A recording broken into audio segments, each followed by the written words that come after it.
I'm Julia Pyper. I'm a reporter with Environment Energy Publishing. We have a suite of publications. You may know GreenWire, ClimateWire, EnergyWire. We are going to talk about renewable transportation fuels and sustainable fuels that will help sort of break the U.S. of the oil monopoly we have. With me on our panel today, we have Erick Lutt, Director of Policy for the Biotechnology Industry Organization's Industrial and Environmental Section. Ken Hill is a Business Development and Licensing Leader at DuPont Biofuels. Amgad Elgowainy, I hope I said that correctly, excuse me. Principal Energy Systems Analyst and Life Cycle Analysis Team Lead at Argonne National Laboratory. And Chen, Tesla's Vice President of Regulatory Affairs. So we're focusing obviously on biofuels and EVs today, you know, they've started to make inroads, I guess, in reducing U.S. dependence on oil, but I guess so far, 10% of the U.S. fuel mix is now made up of biofuels, ethanol. EV sales have been consistently increasing. Interestingly, hybrids actually saw a bit of a lull, but EVs, plug-in vehicles specifically, have continued to grow, which is sort of interesting to see. But of course, a long way to go to really sort of break the dependency on oil. And I think not just imported oil, but all oil, because the U.S. is affected by global events, whether that's conflict in the Middle East or even perhaps extreme weather events that could affect the supply chain. So we're going to talk about some of the areas we're progressing in and maybe some of the challenges of getting these fuels out there. So I'm going to turn it over to you, Erick, and we'll do the presentation. Great, thank you. And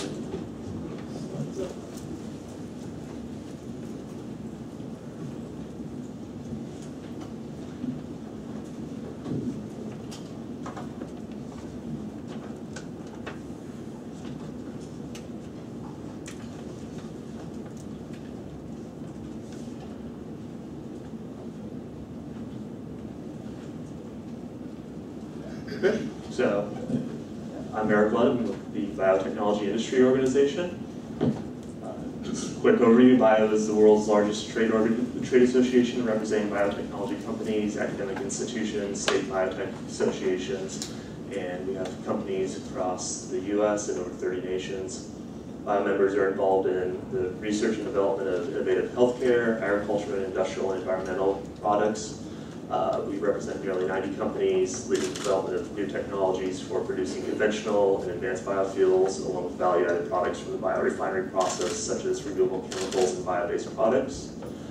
And it's on that note that, for bio, this is more than just ethanol and biofuels. It's about lessening our use of oil through creating the bioeconomy, through the development of biorefineries. And through the application of industrial biotech, BIO members are improving the conventional biofuel process, enabling advanced and cellulosic biofuels, and speeding the development of new purpose-grown energy crops.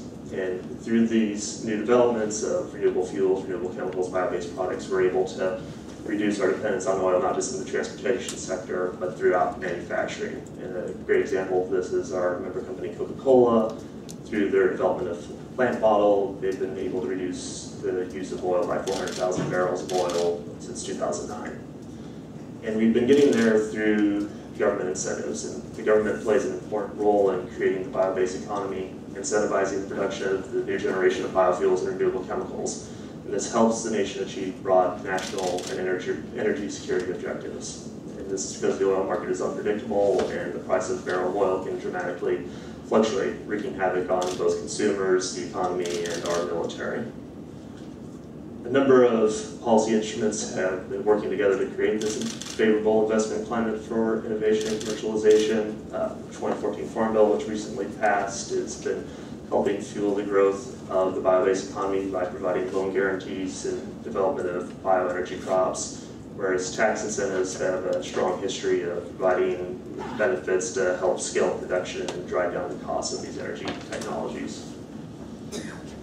A real good example of how the government can help fuel the growth of this industry is the 2011 MOU between the Department of Energy, the Department of Ag, and the Department of Defense. It's been helping spur the growth in an industry, investing directly into the development of drop-in biofuels that can help commission and the biorefineries capable of producing the fuels to meet the transportation needs of the military, which will also go a long way towards getting these fuels to the private sector.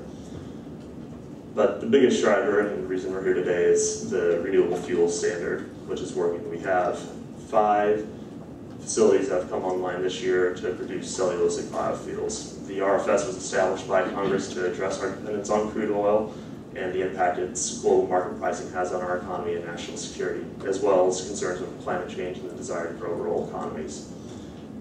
Because of the RFS, companies such as DuPont are investing heavily in this industry, working to build the biorefining industry in a third of the time that the oil industry has had. And because of the RFS, we've seen the success, as we can see with the facilities here on the slide. So, despite these successes though, the politics around the RFS has created uncertainty significantly impacting the industry. Because of oil industry pressure, the EPA proposed waiving a substantial portion of the Renewable Fuel Standard mandated volumes for 2014, reducing the use of biofuels compared to 2013. After a year after they proposed the rule, they still not finalized the rule, leaving obligated parties with the proposed reduction as guidance for the year, putting the biofuels industry in limbo. The proposed rule signaled a lack of support from the administration for the concept of the RFS. And because of the EPA's decision to reduce the volumes in the 2014 RFS based off of oil industry's ability to deliver the needed infrastructure to provide more biofuels to consumers, shows a deep misunderstanding of the purpose of the RFS. EPA's methodology has resulted in the chilling of investment, expansion of technology, and construction of new biorefineries. In order to diversify the market risk, many companies now are looking to take their technology overseas due to the uncertainty about the U.S. government support of the biofuels industry. The national security implications of EPA's actions extend beyond increasing our demand on foreign sources of oil. It also has an impact on the climate. As the 2014 Quadrennial Defense Review reaffirmed, the U.S. military considers climate change a threat to national security. Using the most recent EIA estimates that shows U.S. transportation fuel demand in 2014 did in fact increase and is already using 2.5 billion gallons more of transportation fuel than it projected last year. PyPer recently released a new study of the increase in greenhouse gas emissions resulting from the EPA's proposed reduction in biofuels. As a result, because of administration inaction, the 2014 RFS as proposed will lead to an increase in greenhouse gas emissions of 21 million metric tons of CO2. This is equal to putting 4.4 million cars on the road or opening 5.5 new coal-fired power plants. To achieve the future reductions in the greenhouse gas emissions that the administration has sought as a goal, the U.S. must continue to displace petroleum fuels with advanced and cellulosic biofuels. This is only possible by maintaining a consistent and stable methodology of the RFS to pressure the industry to find constructive solutions. Today, cellulosic biofuels are a firm reality. To continue making progress, though, the industry needs stability and predictability. The volumes are important to establishing the size of the market each year, but getting the methodology is important for future years. The Obama administration must finalize this year's rule and keep it on course for the future by setting annual standards according to our industry's ability to produce biofuels, not on the oil refining industry's willingness to make room in the gasoline market. If the administration fixes the proposed methodology, it will signal a renewed commitment and stable policy. This, coupled with other incentives, will allow the advanced biofuel industry to continue to make investments, create jobs in the U.S., and growing the bioeconomy and further reducing our dependence on oil. Thank you. All right, let's go right over to you, Ken, and talk about DuPont's work in this area.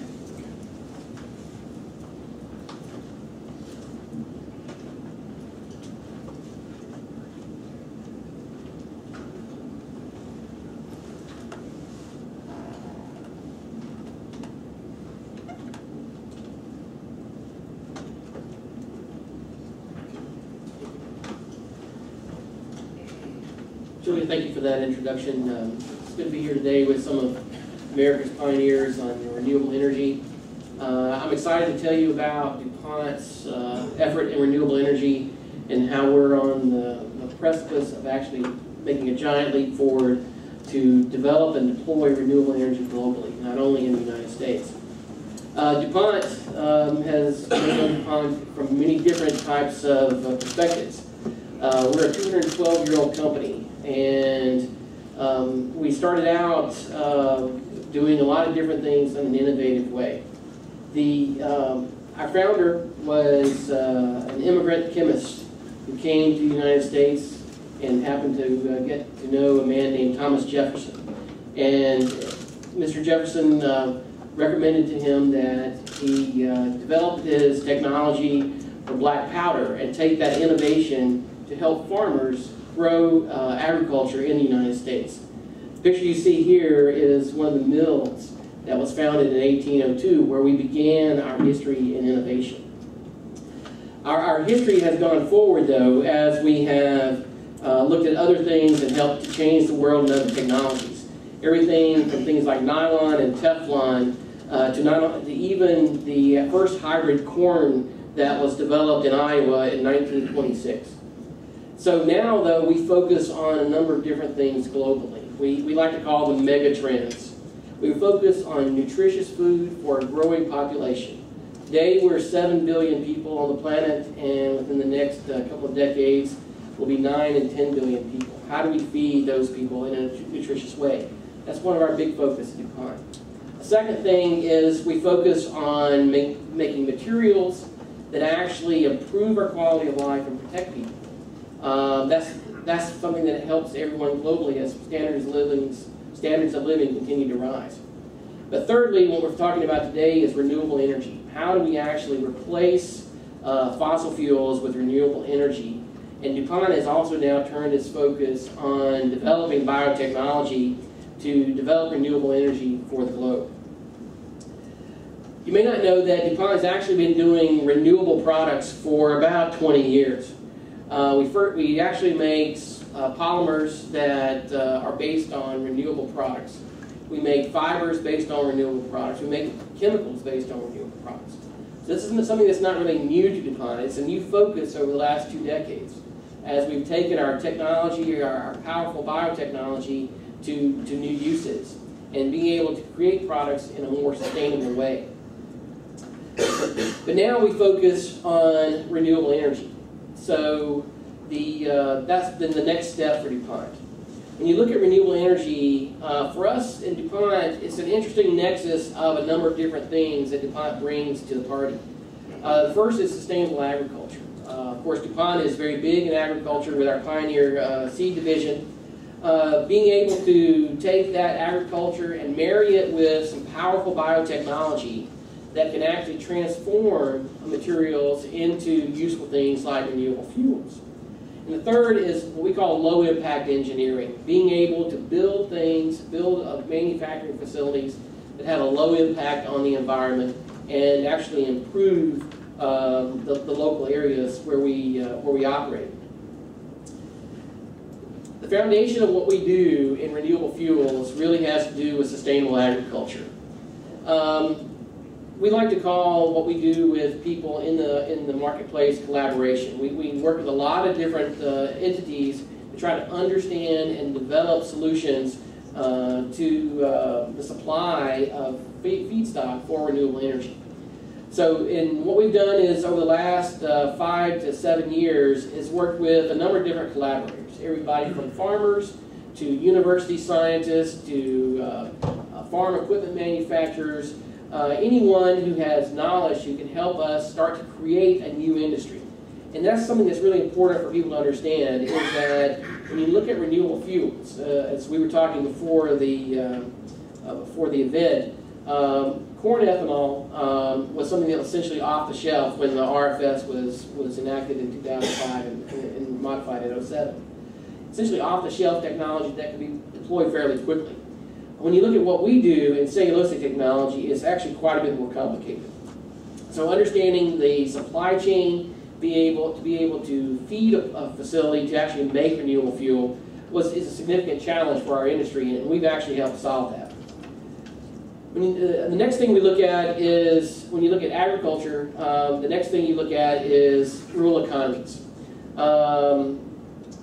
The technology that we're developing is good for the environment, but the one thing you will also see is its benefit to rural economies. Iowa is a perfect example of this. When you look at unemployment and renewable energy jobs in Iowa, it's quite phenomenal to see what they've done over the last decade or so.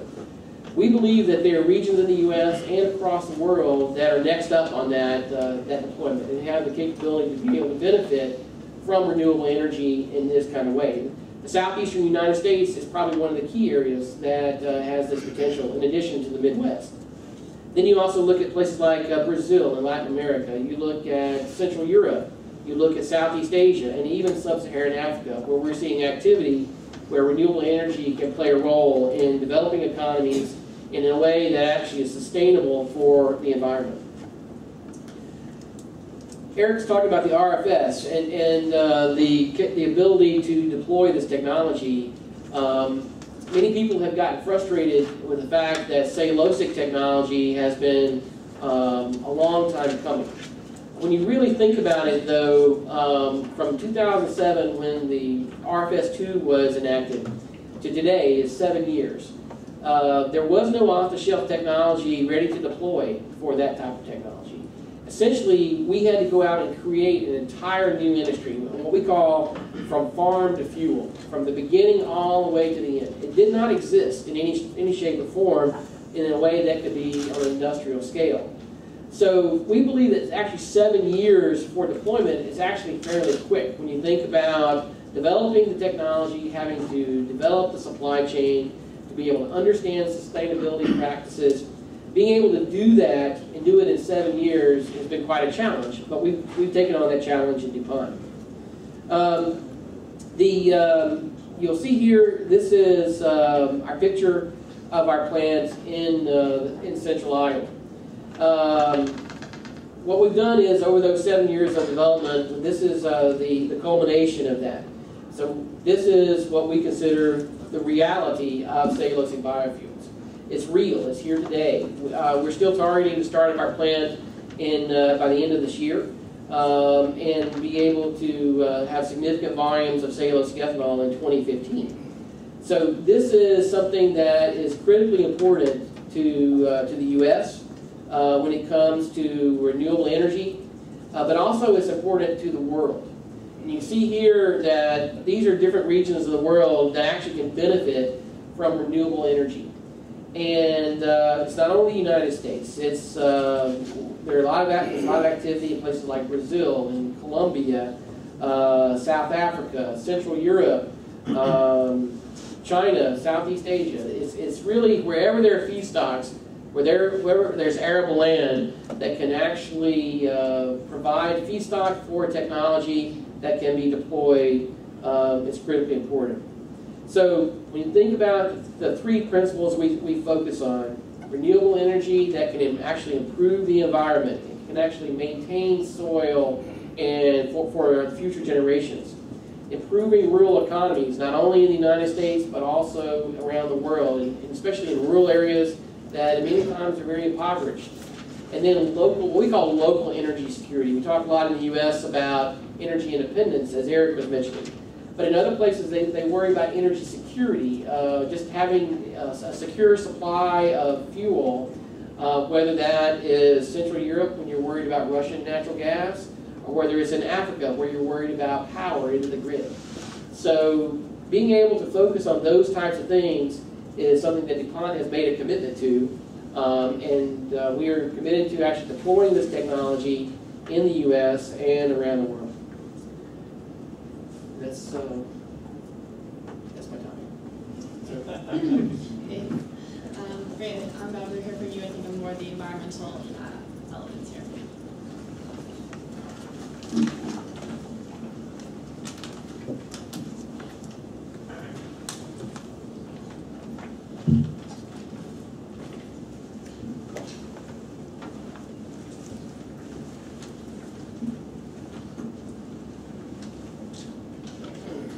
Okay, thank you, Julia, and good morning, everyone. I will try to bring a national lab perspective about what we do for the Department of Energy as far as alternative transportation fuels that will displace petroleum fuels. And our national lab is in the west suburb of Chicago, roughly 3,000 employees, many of whom are researchers and analysts. So our group, we do assessment of alternative fuels. And the reason we do it beyond the vehicle part, which is really at the far right bottom corner, vehicle operation may have benign effects on the environment. For example, electric vehicles have no tailpipe emission. Electric vehicles are very efficient. However, to get the electrons to the battery, you have a lot of work to do upstream. Mainly your engine is your power plant, and then your vehicle is basically using the output, the high energy form output of the power plant. So we look at from the primary source of energy in nature, which is the far left here, for example, in this case, the recovery of crude, all the way to making the fuel dispensing into the vehicle and then the vehicle operation. This is what we call the fuel cycle or the well-to-wheel. Furthermore, we look at the manufacturing of the vehicle, which you will see on the far right. What does it take to manufacture a vehicle, a baseline vehicle, a hybrid, an advanced vehicle like an electric vehicle, a fuel cell vehicle, and then we look also at the energy use and emission associated with the manufacturing cycle, and combine the will-to-wheels with the vehicle cycle is what we call life cycle. So this really takes us all the way to the primary source in nature, looking how much resources we use, we break it down by energy type, and we understand that we have abundance of natural gas, related by natural gas, coal, petroleum, because we import petroleum, and then we look at greenhouse gases, which is the focus of my topics, but we look also at air pollutants, we look at water use across the life cycle of the fuel and the vehicle. So this is a national lab. We are funded by public funds to do things of public interest. And in this case, I am talking about the greenhouse gas emissions. So our funding has been sustained with support from DOE since 1995. We cover over 100 fuel pathways, alternatives to petroleum fuels. We developed the GREET version, GREET model, known as the gold standard for life cycle analysis, widely used in the US, but also in Europe and Asia. And we release an update every year. And our upcoming release is released this Friday. We mainly look at light-duty vehicles, but we cover other. We cover aviation, we cover rail, we cover marine vessels, we cover heavy-duty trucks. So basically, different aspects of the transportation sector. As I mentioned, we are used worldwide. It is a free, publicly available model because it is funded publicly, and it is employed by the EPA for RFS2, among other suites of model, and also by the California for the low carbon fuel standard. And every key number in GREET model that could impact the results is very well vetted, and we have reports, some of which would be like 150 pages, just to vet one number because it has a high impact. And so as we release the model, we will release documentation related to what values we use, why we use them, and the research behind them. So with that, I can start by looking at biofuels, which is of interest to this discussion. And before we talk about biofuels, we want to look at what is the incumbent fuel. The incumbent fuel is gasoline, and the gasoline here is in fact E10. So it is mainly 10% by volume corn ethanol and 90% gasoline blend stock. And you see the implication here. Greenhouse gases here are in terms of CO2 equivalent, basically bringing all greenhouse gas species with their global warming potential, lumping them into one single number that is representative for the greenhouse gases. And then here you will see it is per megajoule of fuel. It could be per gallon, it could be per any unit actually of choice. We use the megajoule because this is the RFS2, this is what is used for by California and also in Europe. And to give you a feel here, we talk about roughly 90 grams per megajoule. And a mile driven on gasoline roughly will emit, on a life cycle basis, like a half kilogram of CO2. So if you drive at 10,000 miles a year, you are putting into the air 5 tons of CO2 equivalent on a life cycle basis. To drive 15,000 and so on. So this will give you really our baseline here. Now, how we can displace petroleum fuel, how we can secure energy, and how we can also benefit the environment. So here you see two alternatives, and here we are talking bioethanol. Actually, biofuels could be ethanol, which is an alcohol, or could be some drop-in fuels. Here we are looking at some near-term existing technology. We produce ethanol from corn. Brazilian sugarcane ethanol could be another supply source, and here you will see the greenhouse gas emission benefit. The beauty of biofuels is that whatever you emit from the tailpipe, which is the red section on top of the bar, is really originally from the atmosphere, which is the green part.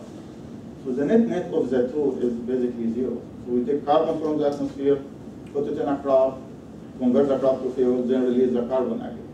However, the net overall on a life cycle is not zero, because you have to do some farming, you have to produce fertilizer, you have to convert the biofuel into the fuel, and this is really the light blue section, which will give you the final is really the dark blue bar over there. And you could see significant GHG reduction from corn ethanol. This is the first generation biofuel technology, roughly 30%. It meets the 20% threshold of the EPA. Now, came land use change to be a big issue in 2008. And that number, initial estimate was such that the blue bar will way exceed the gasoline. And this came a question of sustainability. I mean, how sustainable is producing biofuels from corn? And how much land you will convert? And in the conversion, how much CO2 you will release? So, and this is where the national lab will come, and we did thorough studies. And that number, through vetting, this is a process over 5 years now, through Argonne, through collaboration with academia, through collaboration and interaction with EPA and the CARB. That number is that really orange section you will see there. So without land use change, with land use change, you'll see there is some incremental emission, but still it produces significant benefits. Sugarcane is similar, but now what is beyond that? So you'll see cellulosic pathways, you see furnace solar, you see switchgrass, you see miscanthus. The potential there is tremendous. We're talking about 80 to 90% reduction in GHG emissions, including land use. So this is the type of work that when DOE comes to us and say what is the potential of this technology, what is the potential of this pathway, this is the type of information we provide to DOE to make informed decision about what to fund as far as research and development. Now, ethanol is not the only biofuel. I mean, biofuels will be best if they are drop-in. This means that I could use the same infrastructure, I could use the same engine technologies or aircraft turbines. So drop-in fuels is key, actually, to enable biofuels. And here you will see I pick aviation in particular because this is an application that does not have many options.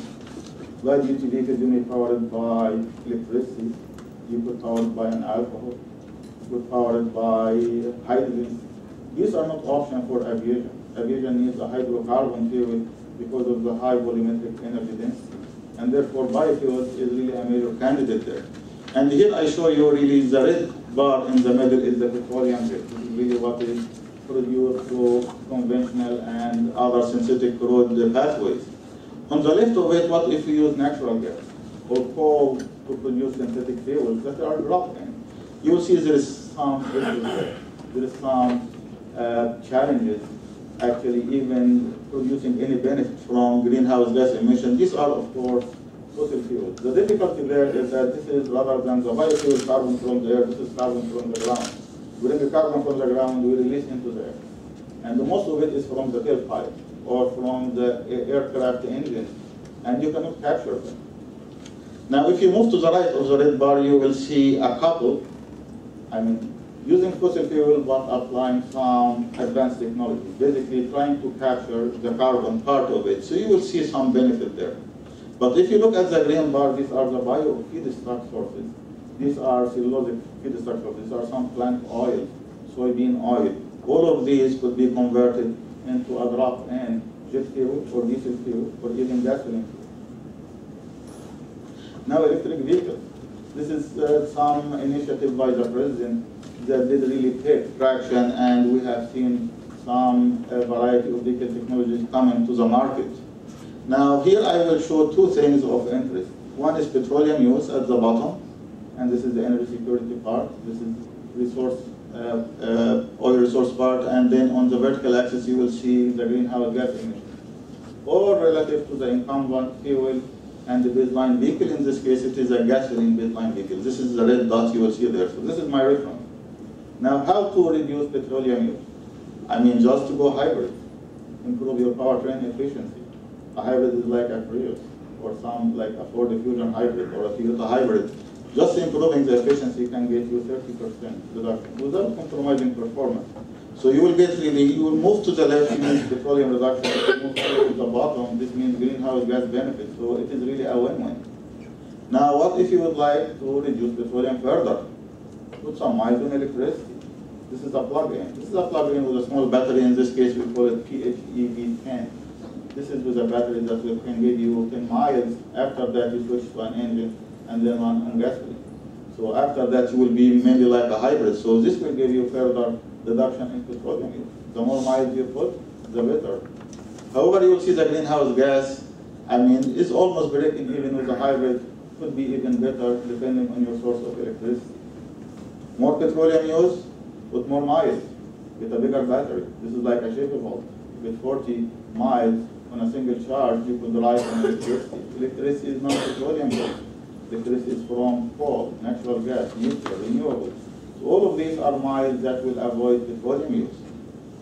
However, here you will see the impact of the generation mix is very different. You will see a wide spread. So you get really good benefit on petroleum reduction. You will see the greenhouse gas benefit, are somewhat spread. We pick two regions. The red lines represent Illinois, the Midwest, coal-intensive region. And then we pick up quick. This is the California area with more clean grade. And you will see the difference there with the potential reduction compared to the baseline gasoline vehicle. And of course, we put the green, which is renewable. What if we go? Which is really our lower bound, how far we can go with that technology. If you want to eliminate petroleum altogether, make a pure battery electric vehicle. And this means all your miles will be on electricity. And this is what you will see on the far left is these black markers. At the very top, if hypothetically all your electricity from coal, you are breaking even with a baseline gasoline vehicle. If you do natural gas, you have even benefits better than a hybrid. If you are renewable, of course, you have zero emissions. So this is the type of work we supply to inform DOE and try to understand the technology. Now, there is an attributional issue here. Whether the electron that comes from a coal power plant is powering my phone or powering your vehicle. What is the attribution here? So what you have seen so far is really what we call a marginal analysis. This means that we say we have a base load, we look at the generation mix. What if I have 10% EVs? So this marginal load, we run a dispatch model, see which unit will come online to give these electrons, and this is what you will see here. However, it could be arguable, whether all electrons are the same or not.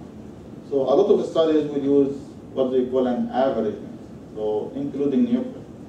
Even though nuclear is typically base load, but some would perceive that all electrons are the same. And in this case, you will have something like the average US mix. Where does it stand? It will stand there. It will be much more benefit than a baseline, almost a break even with the hybrid, maybe slightly more. If you look at the California grade, you are very close, or even somewhere between the natural gas and the renewable. So this will give you a feel about the attributional issues, whether you want to go with marginal or average, and this is something we also work on. The last thing I want to mention, okay, I have one more slide. So how about making the vehicle? As you make the vehicle more efficient, you are reducing the fuel cycle energy use and emissions. But you are spending more energy to make a vehicle, to make a bigger battery, to make a fuel cell. So you will see from the baseline to the left about 8 tons of CO2 one-time charge to make the vehicle all the way to the far right, almost double of that if you want, a BEV with significant range. Now, the bottom line for this is small. Vehicle manufacturing is one order of magnitude less than the fuel cycle. So, and this is what you will see at the bottom. All the yellow pieces are the burden for making the vehicle, but the rest of it is really what comes from the fuel cycle. And with that, I wrap up. I provided references in these slides. You could really click in any of these, see what are the numbers behind that. This is the DOE record, actually, and you will see your icon to it. Thanks very much. All right, now we'll hear from Tesla, who's finding ways to make making EVs and making them even cleaner, I guess, about renewable energy. Maybe you can give us a state of affairs. You're based here in D.C. I don't know if you want to start with what you're working on here in D.C. and but also the global market. Where's Tesla going? Okay, sure. It was interesting to listen to the other panelists. I had the benefit of their knowledge and their presentations as I go into mine. And it's interesting to see the different ways that people are approaching the same problem. That is our dependence on petroleum in our transportation sector. Tesla was founded by 5 Silicon Valley engineers that were focused on a particular segment, the light-duty area. And doing the classic whiteboard exercise, they looked at what seemed to make the most sense for the light-duty sector. And at the end of that, they came up with electric vehicles. Lithium-ion technology and batteries had come along far enough to provide the energy density that could really support a car. And the whole theory was to go after uncompromised EVs. And that is our corporate slogan, uncompromised EVs. Well, why is that? One of our former CEOs, I think, put it really well. He said, up until we came onto the market, forgive the arrogance here, but up until we came onto the market, electric vehicles looked like they were designed and built by people who fundamentally didn't believe you should drive a car. They were small, they looked like golf carts, they took forever to recharge, they didn't go very far, and they didn't go very fast. Tesla, the founders of Tesla really wanted to upend that. And the policy reasons that have been mentioned by the panelists are absolutely worth mentioning briefly. National security. The investments we put in our military, the fact that we have a carrier group in the Persian Gulf, that we're putting our young men and women in harm's way to basically service the world's largest private oil field security force. It's also about the economy. It's about innovation and manufacturing that's going overseas. It's about jobs that are disappearing. It's about the trade deficit and the fact that half of our trade deficit is tied to oil. And it is about the environment. It is about emissions. And folks have talked about this here. So with those policy goals, Tesla decided we had to come out with something exciting. And that's when we came out in 2008 with the Tesla Roadster, a 2-seat sports car that goes 0 to 60 in 3.7 seconds with 245 miles of range. It was our proof of concept. It was, in a sense, our cell phone from the 1980s, that Gordon Gekko brick, the one that cost $8,000, but proved the viability of the cellular network. And we all saw what happened to that technology. We iterated that technology until the point where we were carrying at one point flip phones costing $20, and now we're carrying smartphones that have more computing power than the Apollo 11. The other technology is right behind me, flat screen TVs. You'll remember back in the 1990s, a 42-inch flat screen TV was going to cost you $15,000. Today you can get that actually better technology for a few hundred, and now we have TVs that go up to 80-inch, and even that point nowhere near the original $15,000 price point. So iterating the technology and getting to mass production, and that's really what we're about, and that is our quote-unquote secret master plan. Everyone thinks of Tesla as making cars for the wealthy. Well, we started with the Roadster, small volume, 500 units a year, list price of $109,000, and most of those went out at $135,000, not your everyday car. Not only that, it was a 2-seat sports car that only carried 2 people. Today we're producing the Model S. It is a 5 plus 2-seat sedan with more trunk space than most midsize SUVs and a range on the new EPA 5-cycle test of 265 miles. If we were using the old city highway cycle that the Roadster was tested on, we'd be getting at over 300 miles of range. And we're building 20,000 of those. Actually, this year we'll be building 35,000 of those. We're having a little trouble keeping up with demand. Last year we built 24,000. Okay, so from 2008 to 2014, we've gone from 500 vehicles a year to 35,000 vehicles a year, and we're on target for 100,000 next year. And that is the technology pathway. And 3 years from now, we've already announced we will be producing what we're calling our Model 3. It'll be a slightly smaller vehicle than the Model S. It will have at least 200 miles of range at the base version, and it'll start at a price in the mid-30s. So you can see we're gradually getting down that cost curve while we're increasing production. Part of this is also getting to that ultimate customer experience and trying to provide EVs that are uncompromised. So we're constantly updating our cars. A person who's bought a car in June of 2012 when we first released these will have the exact same features. One of the great features of a Model S, and if you haven't seen one, I'd invite you to go to our showroom that's only half a block away, is a large 17-inch center screen that controls most of the vehicle functions. This is a car that's heavily software driven. And as a result, we can push updates over the cellular network. And in fact, we do. And those those updates are free to all our customers. The idea is your car is not outdated once you drive it off the lot, but it's constantly updating.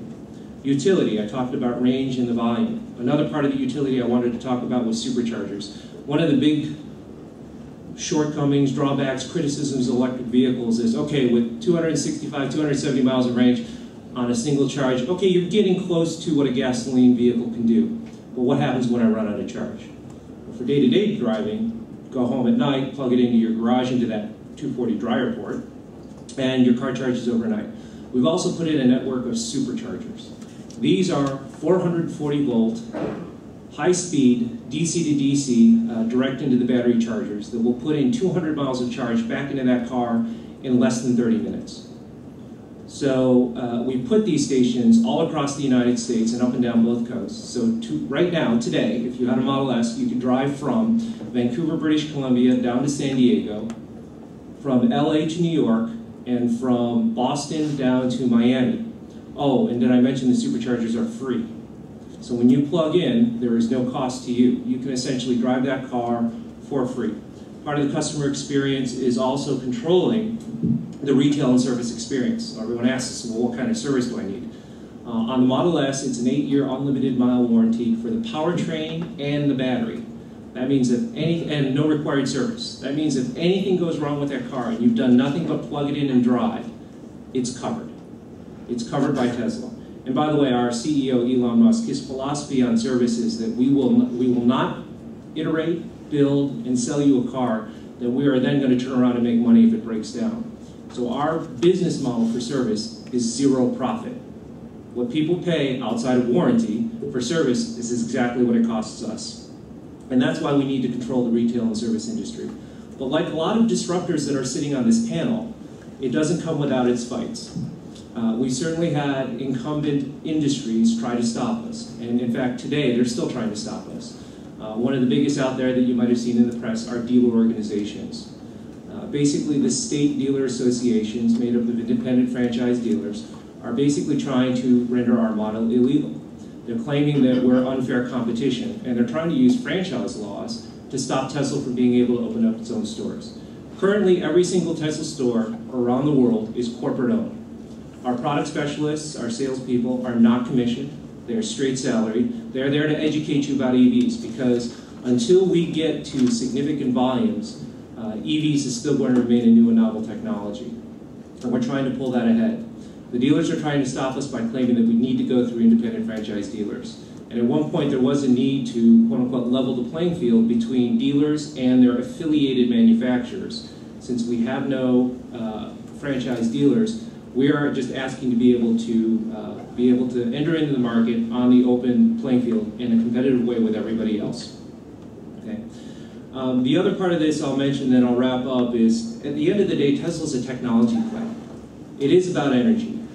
And one of the great things about our energy battery packs is the utility for those packs even beyond motor vehicles. So one of the things we're doing and addressing is putting up stationary battery arrays. And you're thinking, well, why do I need a stationary battery array? Well, one of the examples that we're using right now is in our superchargers.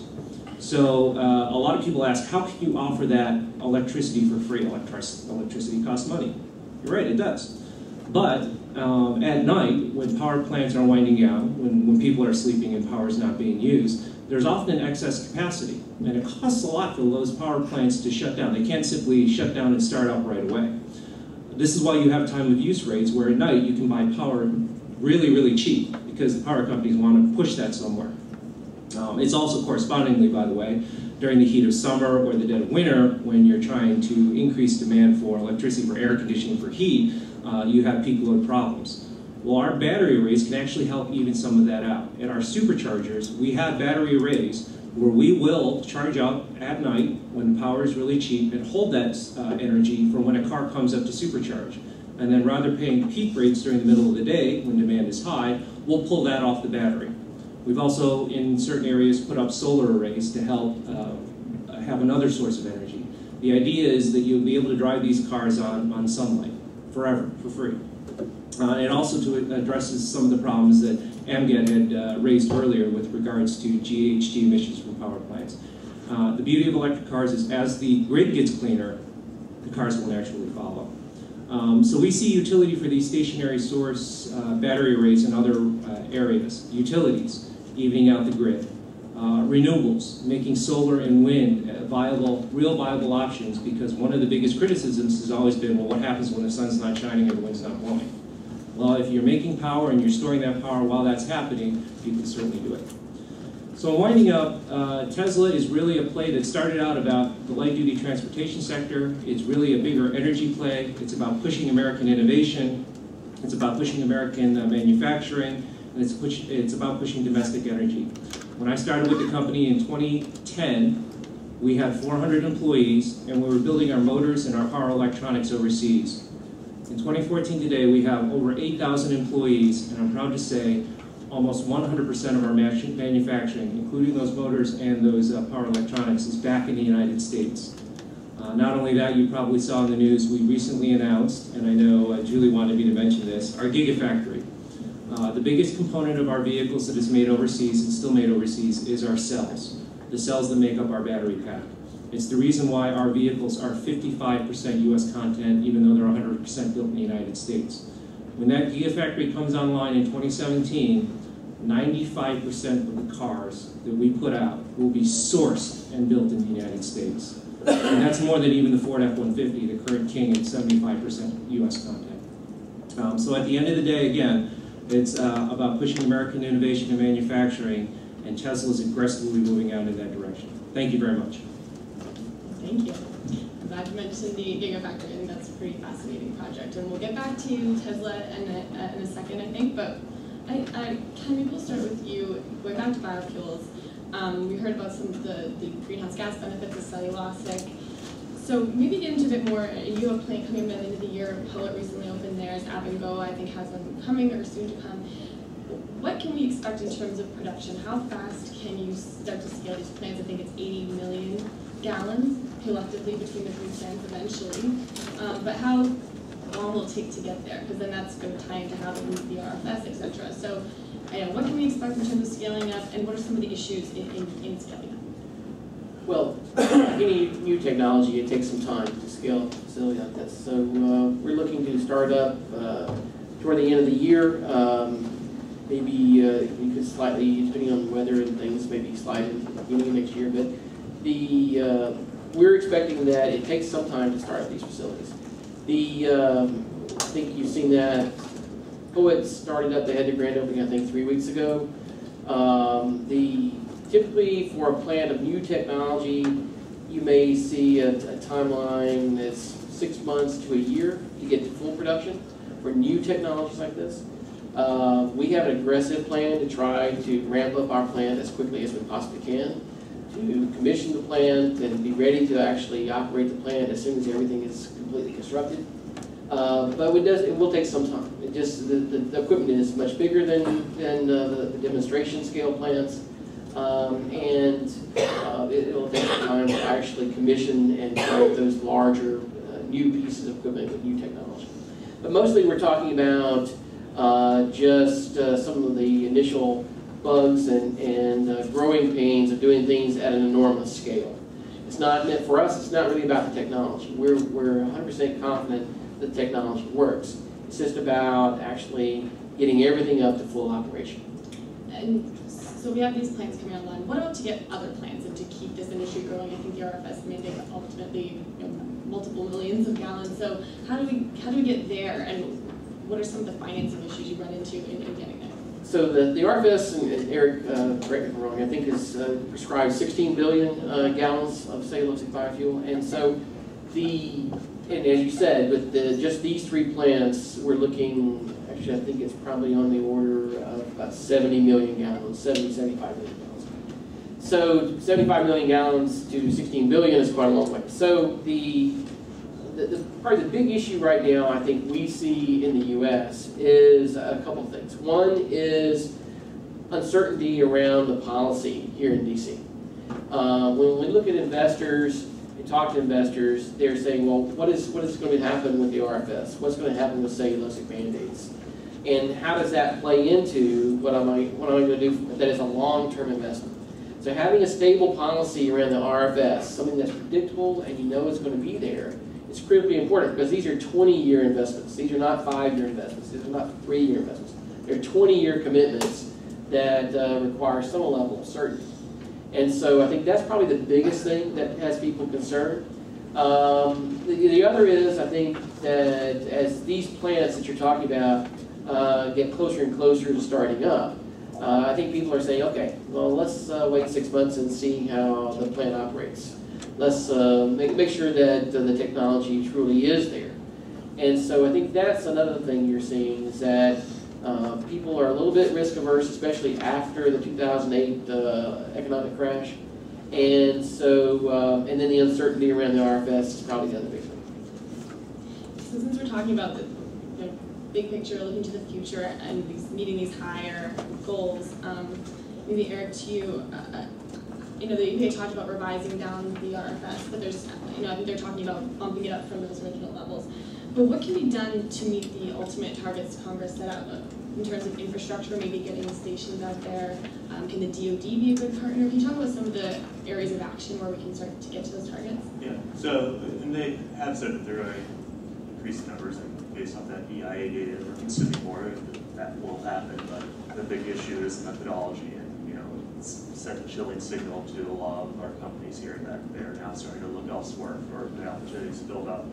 But yeah, they're, in terms of higher blends, you can work in helping getting those out. Recently, Amgad Elgowainy has a good paper from earlier this year about how you can use E85 with the current infrastructure and the flex fuel vehicles that are already out on the road to help kind of break through the blend wall here in the short term and help get more of the plants up and running. In terms of, the companies are starting to look here more to try and help get that infrastructure out there. Last summer, we were seeing greater investment from station owners in getting those pumps out there until the proposed rule came out and kind of deflated the industry. And so, and also probably just the government working to help overcome the offsets from obligated parties. We saw a number of examples of obligated parties blocking station owners that are affiliates of them from putting in infrastructure, so we need to find ways around that. I would say the infrastructure is really important here, I think, for biofuels in particular. E15, of course, is the next thing after E10. And my boss likes to call this, it's not a blend wall, it's a blend step. And so any car built after 2001 has been certified by the EPA as useful for E15. I mean, even new cars today are designed for E15. My mother bought a car 2 weeks ago and it says E15 on the cap. So E15 is probably the next big thing that helps us get more biofuel into the marketplace. And the infrastructure piece of that, as Eric was saying, is probably one of the biggest challenges we have. You see a lot of independent station owners starting to implement these types of E15 pumps. But it really gets down to the RFS and the obligation that the oil companies have to actually meet the RFS. And so having the teeth in the RFS is their motivation. And so what the EPA's done is sending a chill to the industry. That's why they're so concerned, because that really is the mechanism under the RFS to kind of incentivize the fuel producers to actually get more biofuel in the pool. And it's important to note Congress rejected using infrastructure as a means to waive the RFS, and so EPA went through and was looking for a way to waive it. They created a new thing, and so that's where the methodology is coming from. I wonder quickly, what's the automaker's role in this? I mean, because I think there's some issue with E15, EPA approved, but then warranties not covering it to a certain extent, and consumers not really knowing what they get covered or not. Can you quickly address that? Well, I mean, I've never heard of anybody having a problem or a warranty issue with blending E15 and using it in their cars. If you look at the Midwestern U.S., there are a lot of E15 pumps out there these days. And so, as I said, the warranties under for cars and auto manufacturers, the certification that the EPA has done under the testing program they did, which is one of the most extensive that's ever been done, says anything after 2001 is satisfactory for E15.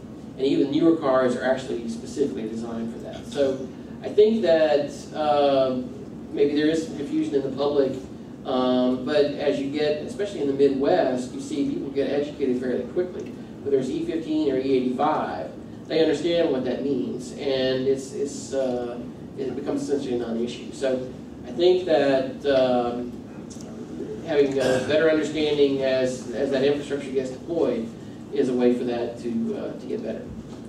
And since we're we're talking about energy security, the Department of Defense comes up. I wonder if you could just a little more directly address the DoD's role and how because it's sort of been controversial on Capitol Hill to the extent they've adopted biofuels. How's that progressing? I think the recent deal had a pretty competitive price on the biofuel, but can either of you address their role? Right, yeah. I mean, DoD is required to purchase or procure fuel that is competitive with the market, and they sought out these facilities to get them built up the skill to do so. And so as the technologies evolve, it'll bring down that cost curve and help meet that. And I mean,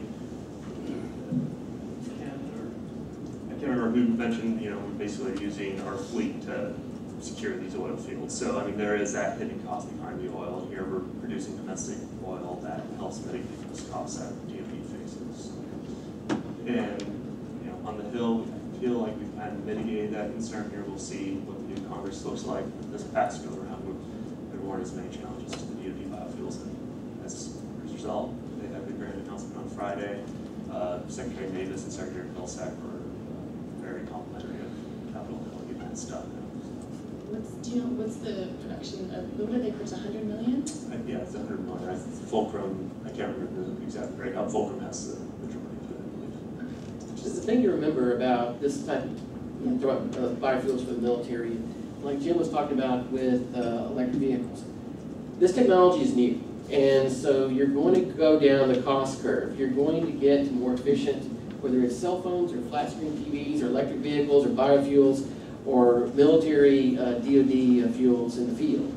And those things will get more and more efficient and get better and better cost effective over time.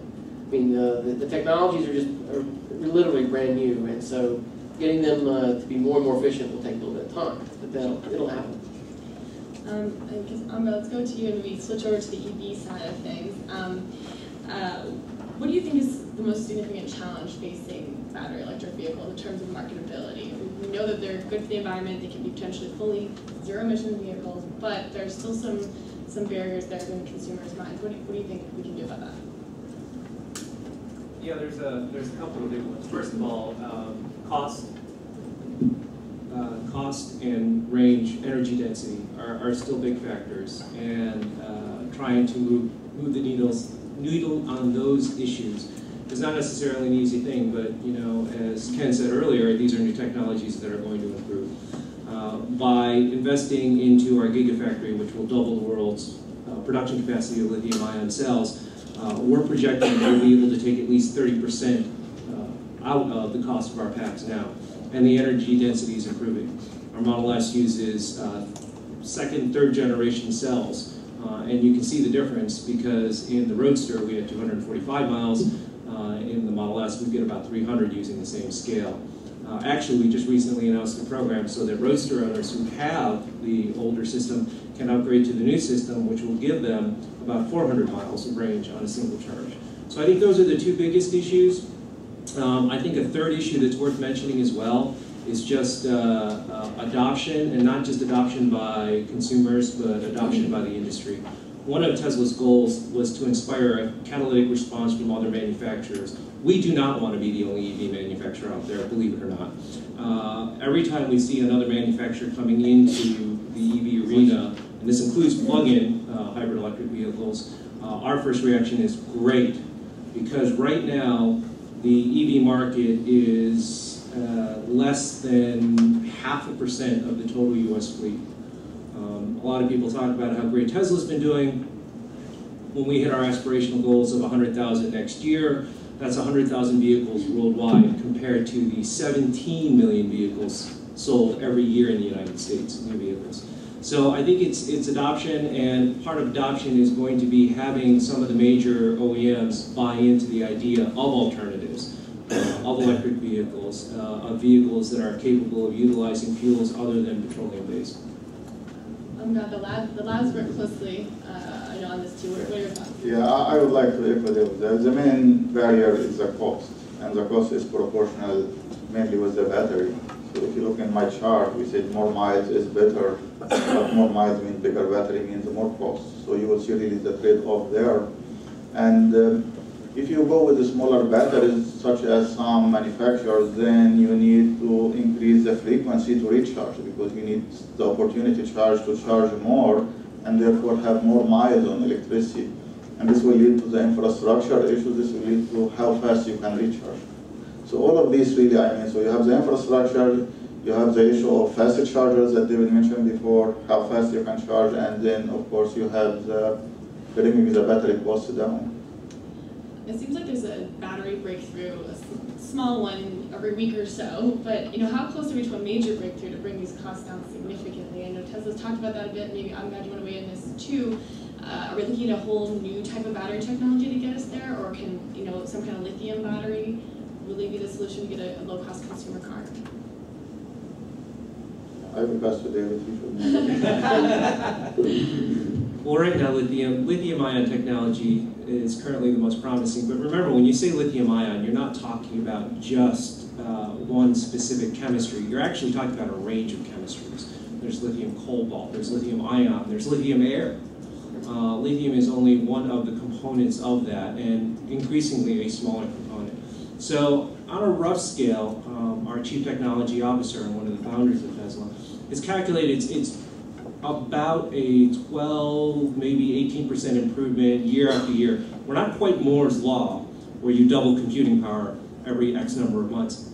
But we are on a steady trajectory of improvement. And so a lot of folks throw out a figure of if we can get below $200 a kilowatt hour by 2020, we'll be there for a mass market car. That's all well and good, but actually for Tesla, that price point is on the near horizon, and it's not 2020 for us. So we're getting very, very close to that point. So I think cost, it's a matter of as an engineer put it to me, an engineer in the traditional industry put it to me, all problems are solvable by engineers. It's just a matter of time and money. And so that's really what we're aggressively moving on. Journalists are great at helping too. No. Well, whenever we consider Tesla, talking about the business, how are you going to, this is sort of a basic question maybe, how are you going to do all the stuff you're trying to do at the same time? You have superchargers coming out, you have them powered, batteries you talked about, solar panels, the Gigafactory, you're expanding to China, Europe, and coming out with the Model X and then the Model 3. There's a lot of expectation, and it seems also because it's an electric vehicle company, there's a lot of added pressure that Tesla can't really slip up, or there'll be a bad story and it can go poorly from there. So how do you balance all these things? What confidence would you give people who are proponents of the market, who want to see this succeed, but they see that you have a lot on your plate?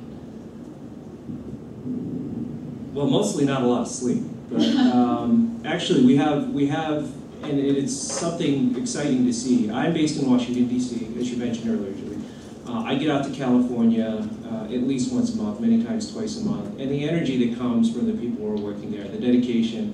I mean, we've got 2 out of our original 5 founders are still with the company and still very much into it. Every day I get hundreds of inquiries, not every day, not hundreds, but I get many inquiries about people who are passionate about what we're doing and want to help contribute and who want to join the Tesla team. And this is for a company in Silicon Valley that has the reputation of being actually a harder place to work than most. And by the way, one that doesn't pay very well to scale. But again, it's about the mission. Yes, the stock options do help, I won't lie about that. But at the end of the day, the people who are coming to Tesla are doing it because they believe in the mission, not because they're looking to make a lot of money. So how do we do it? A lot of it's leveraging technology. So the superchargers are actually 12 of our vehicle chargers stacked together. The battery array. We work with our sister company, Solar City, who is putting out the solar panels and recently announced a huge factory in upstate New York to build solar arrays in the United States. It's also working with other companies like SpaceX, another sister company, on technology aluminum that helps lightweight our vehicles. So it's a combination of all these. It's dedicated people, it's leveraging the technology that we're developing, and again, it's a lot of hours with not much sleep. Well, Well, it has been interesting to watch the stock market price continue to go up. I think Elon Musk even said that it was sort of maybe overvalued, but it's interesting to see Wall Street really come around to this new technology. I was talking to some analysts and they seem sold, so it's interesting. Well, I'll turn it over to the audience if you guys have some questions, and we'll start right there. If you can introduce yourself, that would be great. Sure. Dwight Case with Ford Corporation. We have a microphone coming. Oh. Dwight Case with Ford Corporation. Amgad, you had some really interesting research. I think it could be, in the right hands, it could be very powerful consumer use information. One thing that really struck me from your presentation was in areas where with high coal utilization, let's say if there were 100% coal electricity, there's no net benefit in terms of greenhouse gas reduction. So basically what you just said is that consumers who may be motivated by reduction in purchasing electric vehicles, who may be motivated by doing something good for the environment, and if they live in Kentucky or West Virginia, they're in a 90% coal state, they're really not doing anything. It's a negligible net environmental benefit. Now they may be buying it for other reasons, but in terms of net greenhouse gas benefit, there's no net real significant benefit in those states. And of course, electricity generation follows the grid. It doesn't follow state boundaries. But in those particular states, it's 90% coal. Whereas a consumer in Idaho Falls, Idaho, who's in a state with virtually zero, I think it is zero coal utilization. It's 80% renewable. The upper Northwest is all mostly hydropower up there. They're actually getting a nearly 100% benefit, or as close to 100% as you can probably get in those states. And so if they are motivated by environmental concerns, those are the areas where you want to focus. And you could create an incentive program based on the net benefit. But in terms of your research, are you going to drill down, or can you drill down?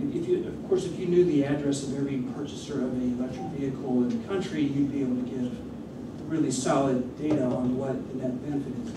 You could probably get it by state anyway, and then you could just follow the grid in terms of where those cars are being sold, and then actually have it quantify the net benefit of existing fleet that's been purchased today. But just overall on the consumer end, I've never heard this before, that the high coal areas are, I mean, I guess you could assume it, but anyway, I'm not sure what my question is, but I'm encouraged by your research. This is a very good question. So if you look at that chart, and I may flip quickly to show, so this is basically a bounding, number. It is the same as the bounding number at the bottom if you have 100% renewable. Neither of these are truly practical. So even in areas of high coal, you will have other sources. Natural gas is typically the peaking unit. And if you follow a marginal analysis, even in heavy coal areas, and I show here actually in Illinois, you will see the two red lines. These both belong, but if you look at them differently. So for example, do you want to wait until overnight because you have the capacity, you have the rate, so this is really will be the high line. Or do you want to do a smarter charging where you charge before you leave, where you have the opportunity to charge, and then you see natural gas will displace a lot of coals to satisfy that load, and you see the number came way down, and you see the US mix is somewhere in between.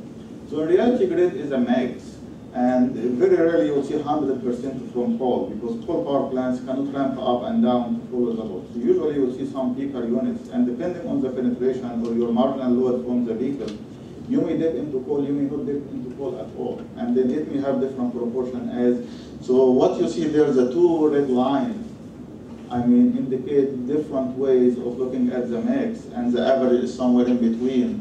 If you look in WEC, it is predominantly natural gas regarding how you look at it.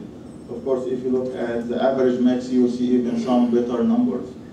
So I would say coal is just a bounding number here. It is very similar to 100% renewable, which is hardly perceived because renewables are very intermittent, and the absent energy storage, like Dave mentioned, it will be harder to match the demand with supply. Yes, please.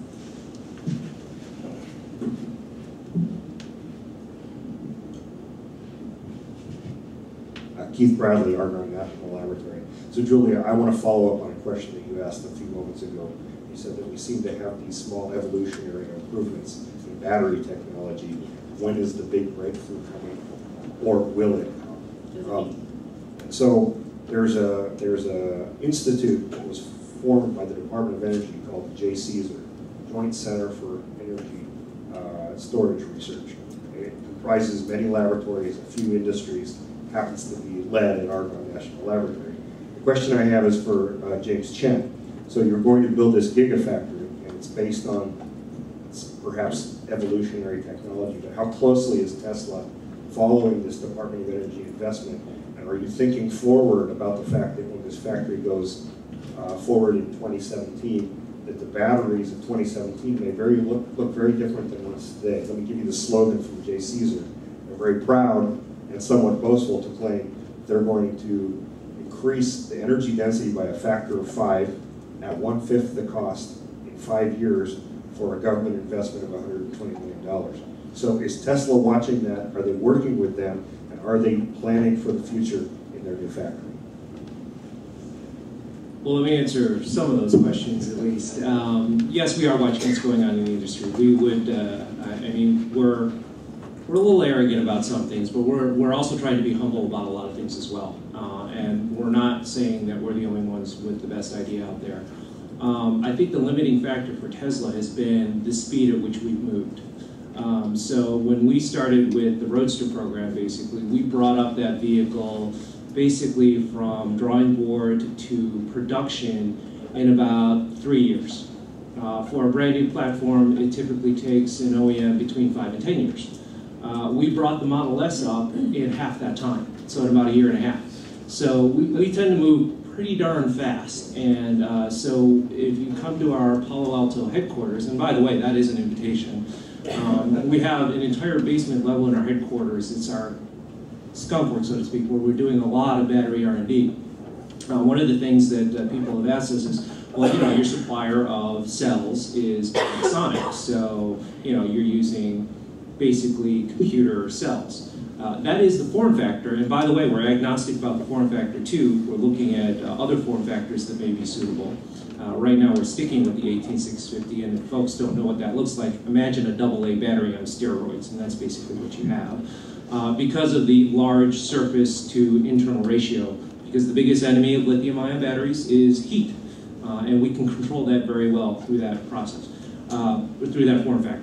But that doesn't mean we're not looking at other form factors. And also, to continue on this story, is we basically developed the chemistry, the recipe, for that jelly roll that goes inside that lithium-ion cell.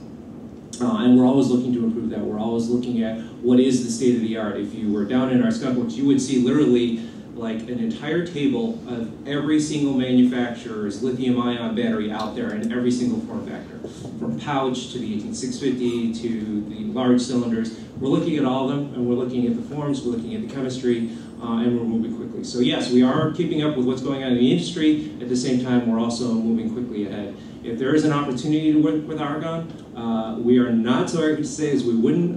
We would welcome that opportunity. We think there's a lot of good to be done here and a lot of development that a lot of people could benefit off of. It's one of the reasons earlier this year Elon basically threw open our entire patent portfolio and basically said anyone who wanted to legitimately come into the EV market, we would sit down and we would talk with you, and we would not go after you if you wanted to use our patents.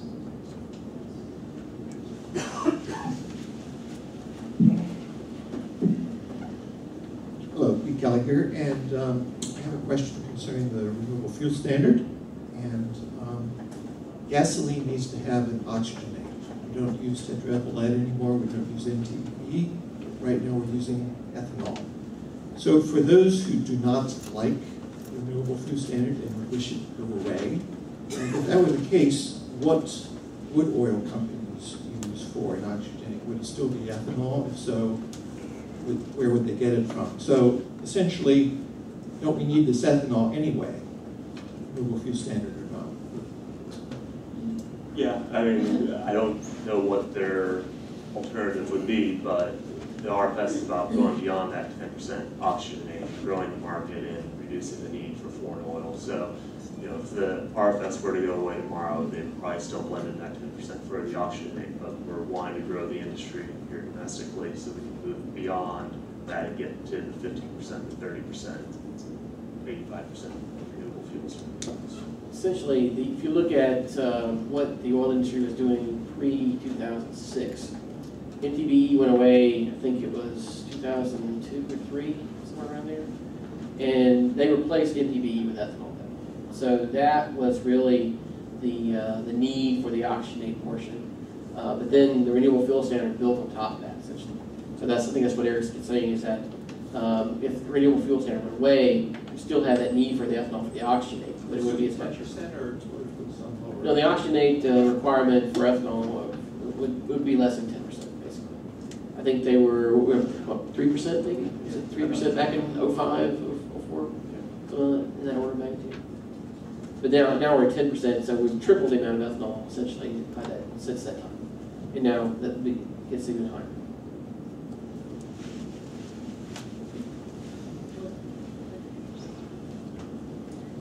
Thank you very much. It's extremely interesting. I learned very much. My question is, Europe is having a new government, a new parliament, and other developments are going on. All developments you are talking about, from the point of view of timeline is very short. When you talk about 2 to 3, 5 years, then you feel it's very short because you need to preempt hostile, not only negative, hostile reaction, like what happened with genetic modified engineering in Europe, so on. It would be really a loss for all of us. I'm from Europe, now working in a project which I mentioned before, and I take the liberty to tell you that between 81 and 92, I was technical advisor for President Mitterrand's office at Houston. And we started towards Japan from hostile attitude to the most comprehensive cooperation agreement. So, but many missions at 6 times per year going to Tokyo, coming and so on. But this was Japan, Europe. Okay. What you are doing here, you might know about TTIP, Transatlantic Investment and Partnerships.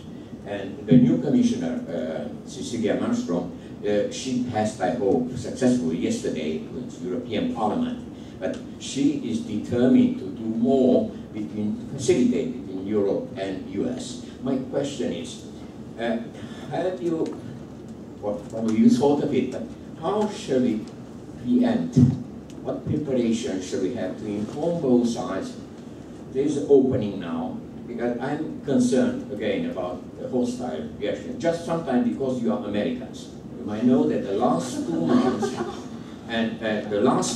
the anti-Americanism increase is alarming in Europe, in countries like Germany. So my question is, and congratulations for ASP to organize this, would you think, and how would you think, to organize an information sharing with the key players on European side, not only European Parliament, and because automotive trade unions and so on, as you may know, are very aggressive and hostile again. So, would you think of a way to end this and to think of it? If between Japan and Europe would work, I think it would work much better between US and Europe. I hope it makes sense.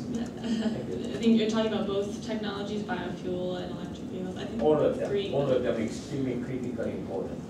Yeah, I think they're working that into the Green Grids Agreement, I believe. I don't know if you guys know more. Well, I can tell you a little bit about, I actually do quite a bit of work in Europe. And DuPont is a member of the trade association in Europe for renewable fuels called EPURE. And so, like in the US, it's a smaller organization, and the amount of biofuels in Europe is less. But with the Renewable Energy Directive that was enacted in 2009, there is quite a bit of debate in the European Parliament around what that means and how does it get deployed. And different member states have been more aggressive than maybe others.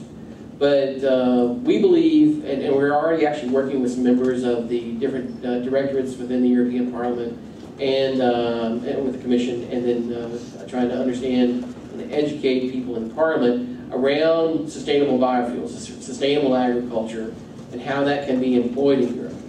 And there are a number of companies in Europe who are already doing this, similar to what we do, and we're participating in that as well. We see that when I say, mentioned earlier about local energy security, specifically one of the items I think about there is about Central Europe in particular, who is very concerned about energy, who's very concerned about natural gas and their source of their natural gas. And so that security becomes a big question. And so having, whether it's oil coming from Russia or natural gas coming from Russia, that they're concerned about having transport fuel or renewable power is, or renewable energy basically displacing natural gas is a big issue. And so we believe that there is a big role to be played in Europe, and the Parliament there is actually moving forward with some things, hopefully that will get resolved in the next 6 months or so. European Commission in June, the big issues in Europe have been recently more around indirect land use change and how that can impact renewable energy. And so that's where some of our sustainable agriculture methodologies, we've been asked to be involved in some of those discussions because of the knowledge we've developed over the last number of years. But being able to get that finalized and a path forward, not unlike the RFS, where there is a matter of certainty around what the policy is going to be, whether that's through 2020 or through 2030, will allow for more renewable fuels and more renewable energy in Europe as a result. I'm not sure to what extent it affects biofuels, but I know the WTO took up negotiations on the Environmental Goods Agreement, the EGA, which was, there were a bunch of industries that were canvassing to have their industries included to have no tariffs on them in the upcoming different agreements. So I'm not sure if the state of that, no WTO took it up, but obviously it's not people are pushing for. I don't think there's been a determination made on what makes that list quite controversial. I think we have time for one more question, maybe two, before we go to lunch.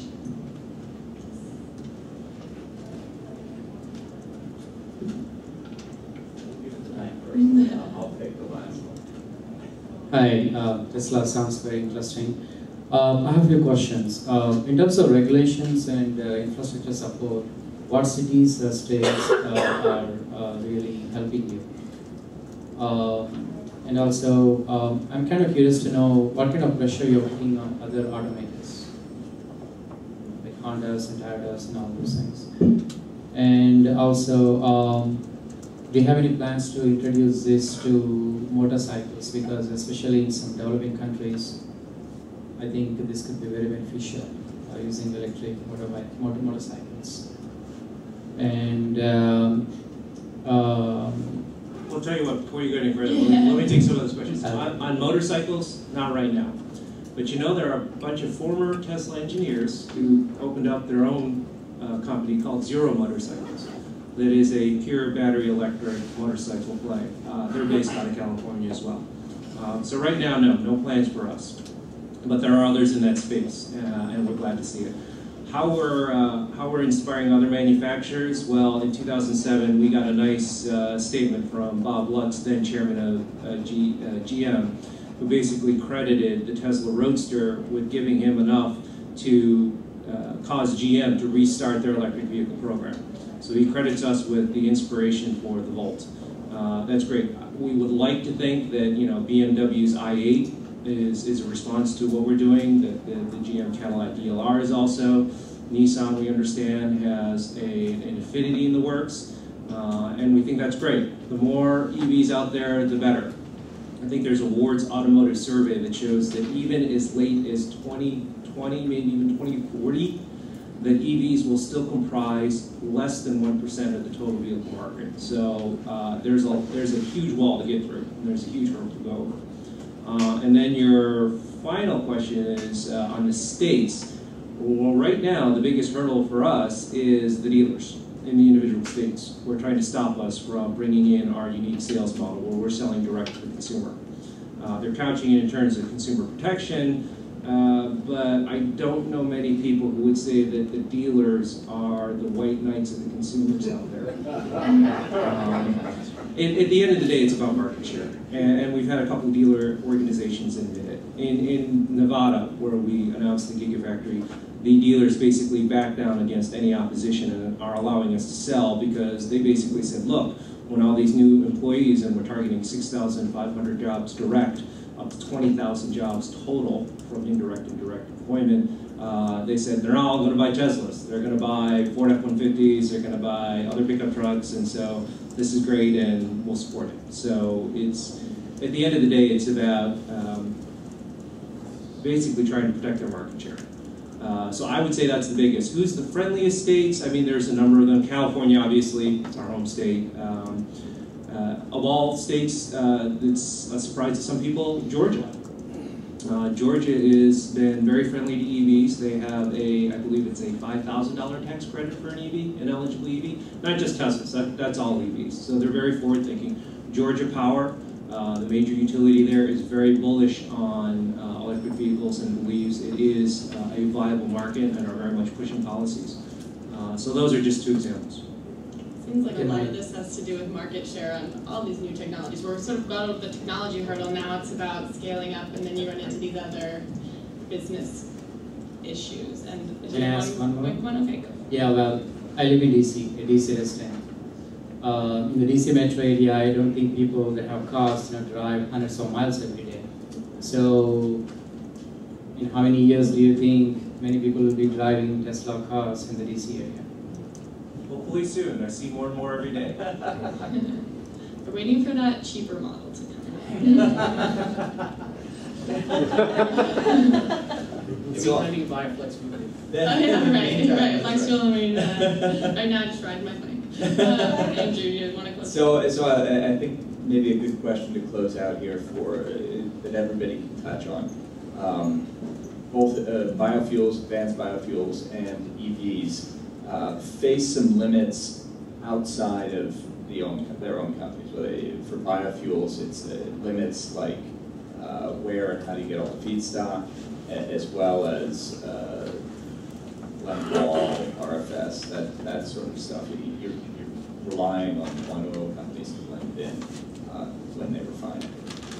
EVs limits, we talked about the battery limits and how far you can drive, that sort of stuff, but there's also limits to how much a utility wants to put electric vehicles on the grid and can handle the increased load at times that they're not used to it right now. So I guess what I'm asking you is not so much, obviously we're below these limits now.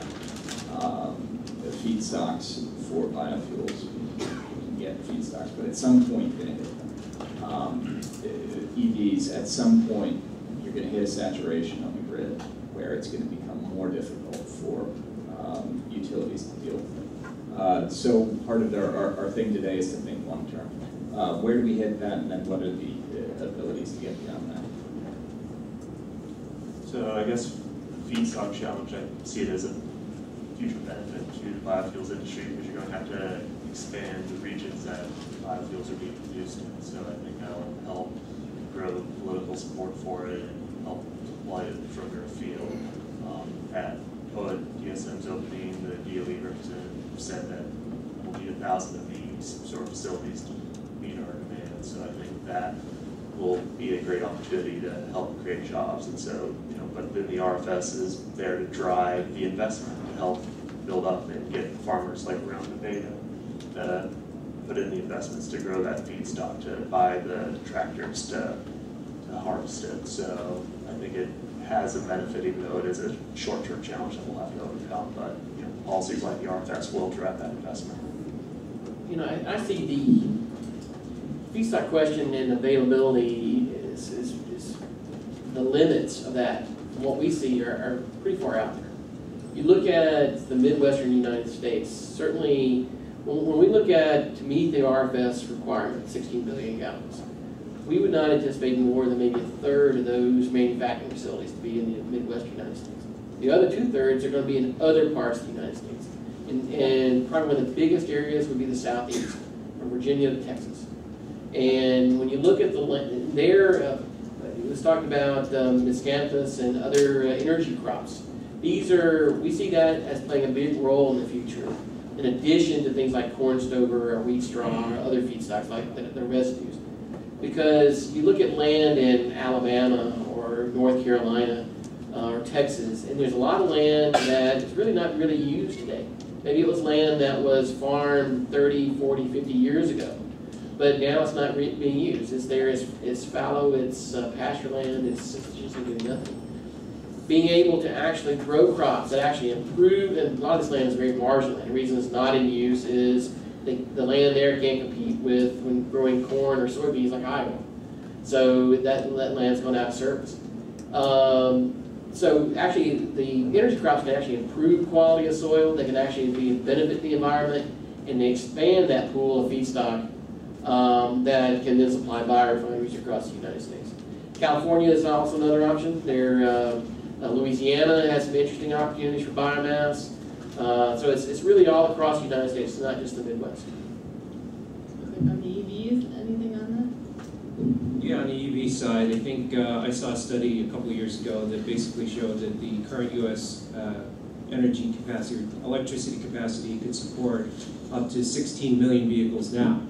And that's primarily because of generation in off-peak hours. So the question is, how do you get that off-peak generation into cars that want to be running during on-peak hours? And part of that was the solution I mentioned earlier with stationary storage, stationary battery arrays. It's also helping to even out the grid. It's helping to make renewables more viable as a consistent and long-term solution, and increasing that. So more and more we're looking at that as part of the energy solution. So I think that is the solution, because at a certain point physics comes into play. You can only get so much work out of a particular electron. And you're right, so we're going to have to look at generation, efficiencies of generation, storage, distribution, all those issues that are questions even today as we have hot summers with high demand AC use and cold winters. I think the utilities are really seeing this as an opportunity increasingly as overall electricity demand plateaus. This could be a major new market for them, so that'll be exciting to watch going forward. But all right, I think we're ready for lunch, and we're going to make an announcement there, but thanks for listening.